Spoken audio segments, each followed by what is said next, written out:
Ankleshwar Rajpipla road ઉપર શાંતિનગરમાં એક શેડમાંથી Bharuch SOG પોલીસે ગેરકાયદેસર રાંધણ ગેસની નાની મોટી બોટલો સાથે દુકાનદારની ધરપકડ કરી ₹1,26,000નો મુદ્દામાલ કબજે કરી કાયદેસરની કાર્યવાહી હાથ ધરી છે।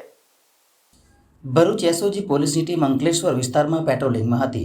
તે દરમિયાન અંકલેશ્વર રાજપીપળા રોડ ઉપર શાંતિનગરમાં એક ઈસમે પતરાના શેડમાં ગેરકાયદેસર રીતે રાંધણ ગેસની નાની મોટી બોટલો રાખી મૂકેલ હોવાની માહિતી મળી હતી। જે મળેલી માહિતીના આધારે એસઓજીની ટીમે તપાસ કરતાં રિલાયન્સ ગેસ ચામુંડા ગેસ એજન્સીનું બોર્ડ લગાવેલું હતું। શેડમાં તપાસ કરતાં એક ઈસમ મળી આવ્યો હતો, જેની પૂછપરછ કરતાં તે સુખલાલ શંકરલાલ રાયકા હોવાનું જણાવ્યું હતું।